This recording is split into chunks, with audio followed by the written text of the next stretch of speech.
Hey, what is up?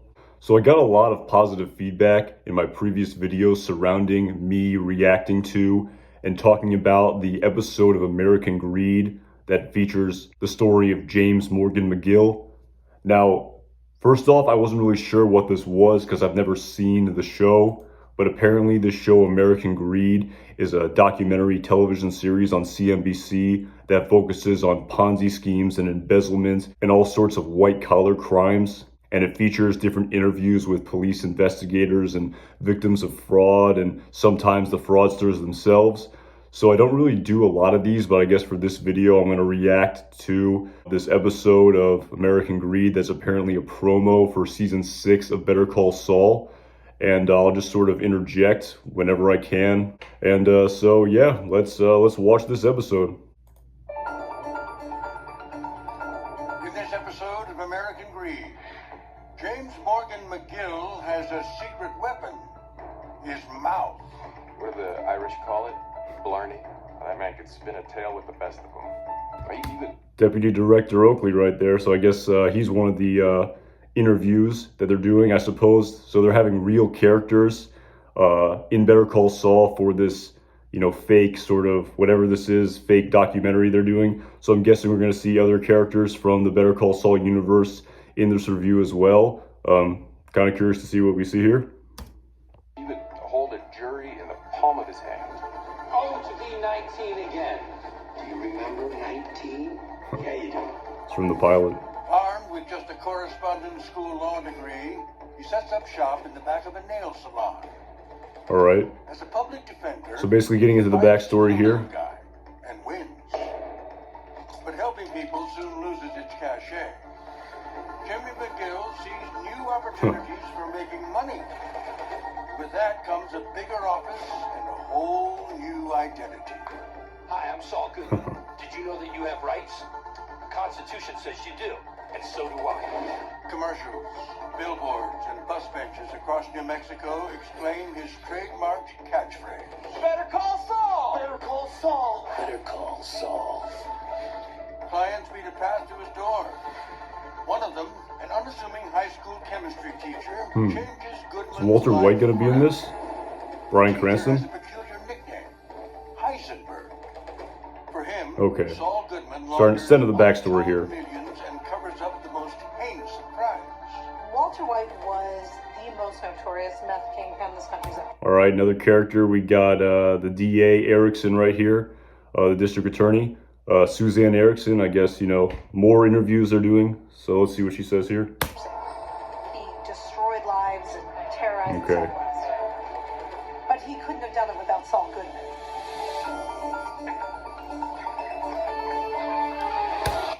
All right, so I see what they're doing here. So they've pretty much like set up the initial backstory and the intro to, I guess, who Saul Goodman is, who this character was, I guess. For this, I'm not sure how long these episodes are. Are they half an hour or an hour? This one's only 10 minutes long, so I imagine this is just going to be like the intro for a fake episode or something like that. So, yeah, not too much here. They basically just set up the backstory of Saul Goodman. All right, let's skip ahead to the next section after the sort of whatever credits here, or intro, whatever it is.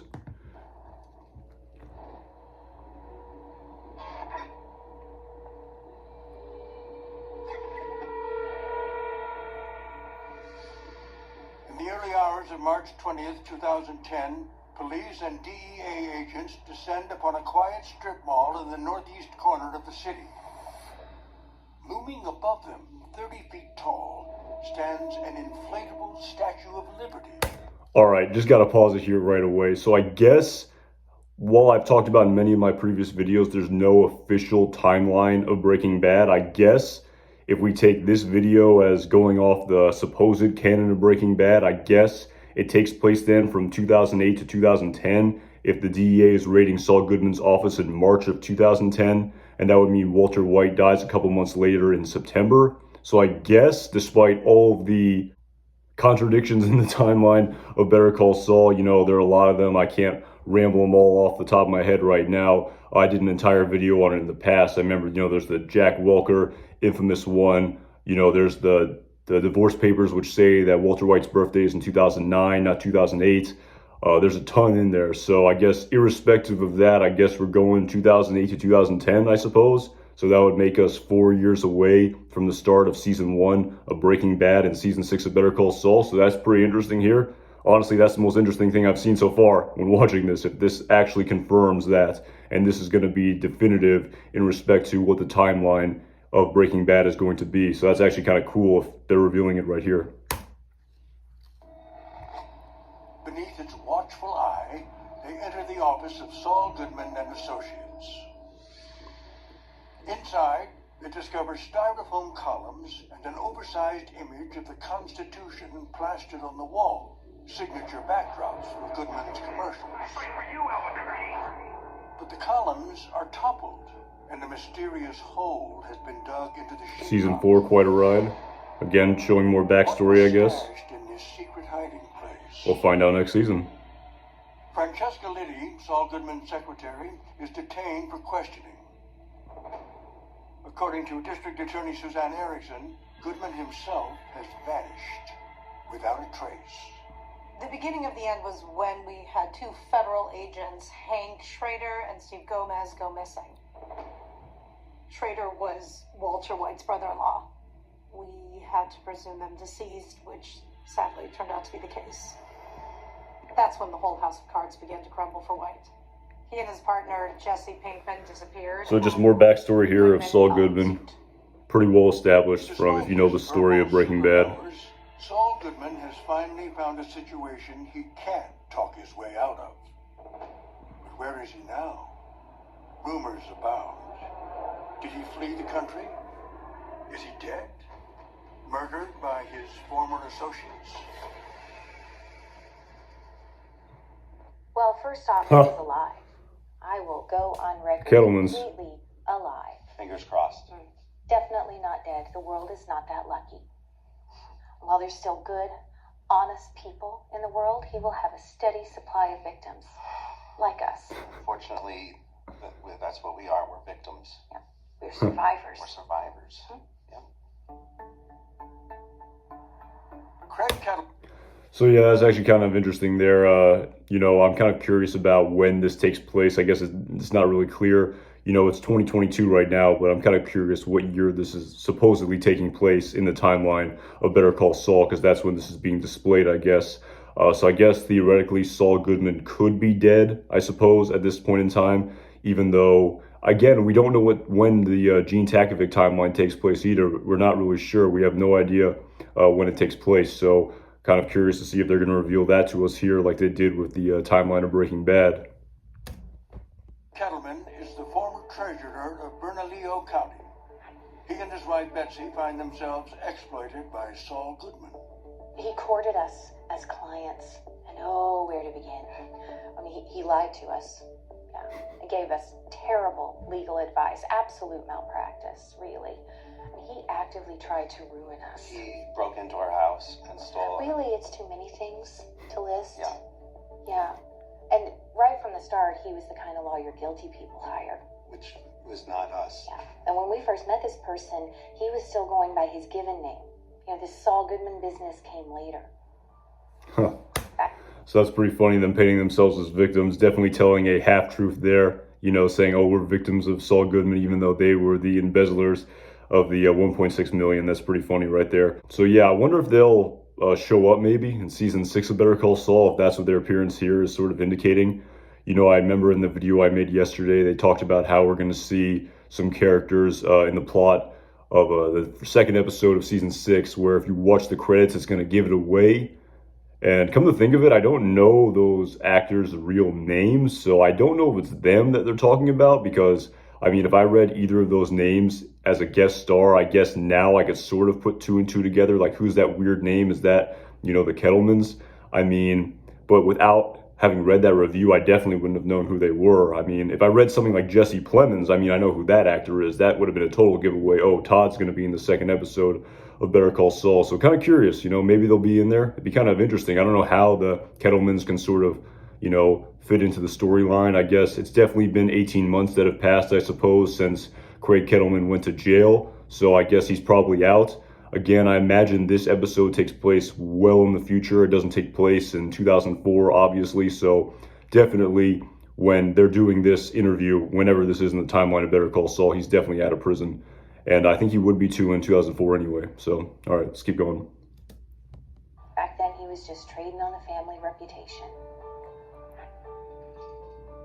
In 1992, Jimmy McGill works in the mailroom at Hamlin McGill, where his brother Charles is a named partner. Charles Lindbergh McGill is known far and wide as a brilliant attorney. Highly esteemed, his reputation for honesty and legal acumen is second to none. Jimmy idolizes his older sibling. But according to Deputy District Attorney Bill Oakley, that respect never flows both ways.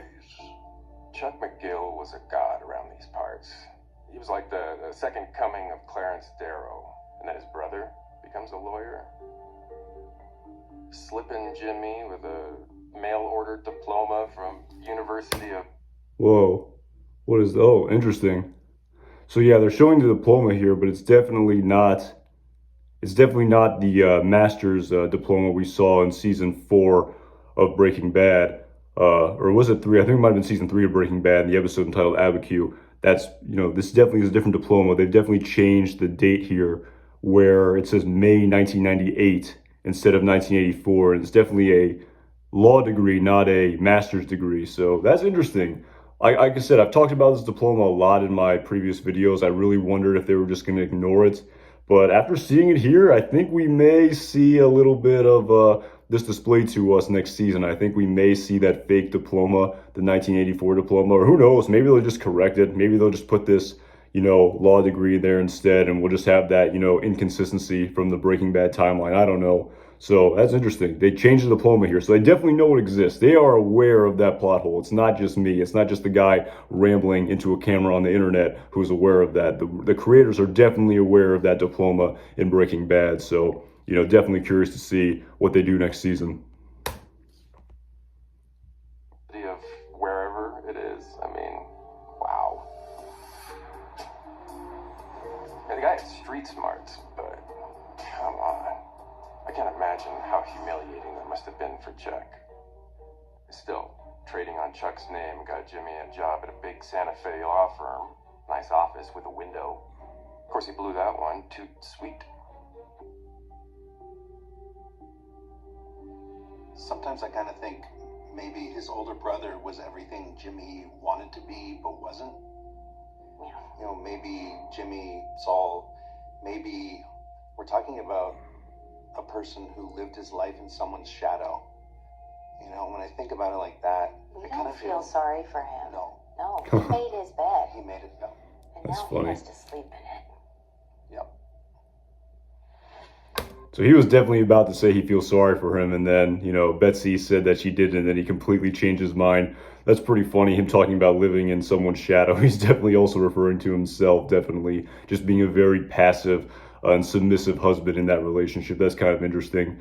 But something they didn't talk about there with the whole Charles McGill Jimmy thing that I've definitely thought about is kind of the whole chicken and the egg argument going back to season 1 of Better Call Saul about whether or not Chuck's disapproval caused Jimmy to go down this path of all this illicit behavior, or if he was right all along, where irrespective of what he said, he knew that, Jimmy was going to align himself with the cartel and align himself with meth dealers and, do all these illegal things in respect to the law. It's kind of like, was it Chuck's disapproval, or was it the fact that, Jimmy was going to be this way irregardless?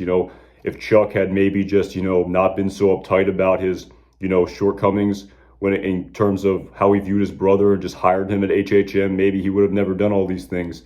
Maybe just the reaction to, Jimmy realizing his brother hated him was what caused him to act out in this way. Again, we don't know. It's just, your opinion and your interpretation of this relationship. Maybe more information will be displayed to us next season. I doubt it. I mean, I think it's just going to be kind of open-ended and up for the audience to kind of determine how they feel about Jimmy's actions here and how Chuck felt about his brother. Forging his own path, Jimmy leaves Hamlin McGill and goes into private practice. Dabbling in the field of elder law, he institutes a large class action lawsuit against a chain of retirement homes. Sandpiper Crossing. That was quite a case. He was... All right, Rich Schweiger, another Breaking Bad character, or Better Call Saul character, excuse me. But he could be a formidable adversary if he didn't feel this constant need to cut corners. Had he kept that under control, who knows how far he could have gone. He and Kim, those were two smart cookies.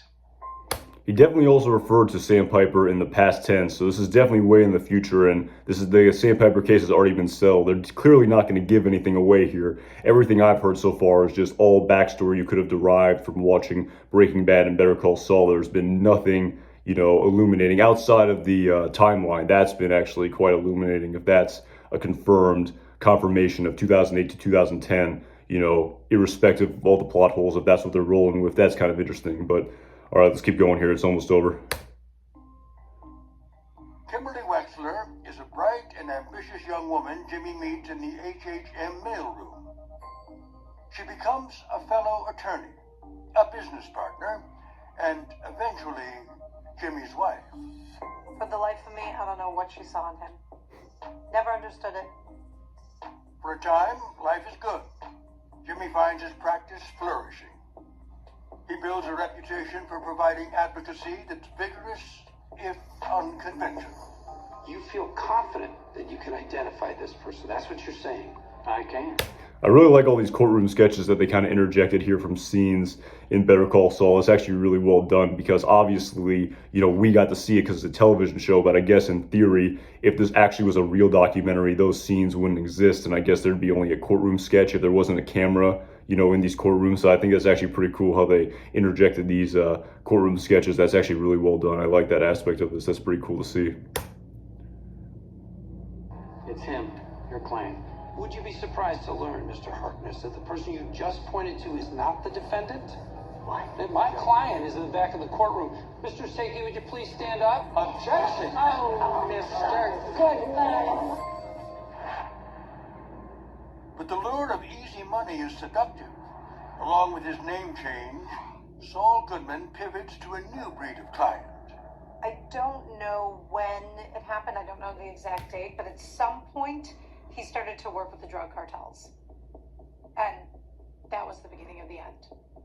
Because from there, if you survive, it is a short hop to becoming the consigliere to Heisenberg himself. Among the Mexican cartels, one family is feared above all others. Ruthless and cruel, they rule their territory with an iron fist. When Saul Goodman's greed puts him on a collision course with the Salamancas, there's bound to be trouble. One day, it arrives in a smiling, handsome package. Lalo. I can do that. Thing is, I'm going to need you to pick it up. Is that the it? That's it.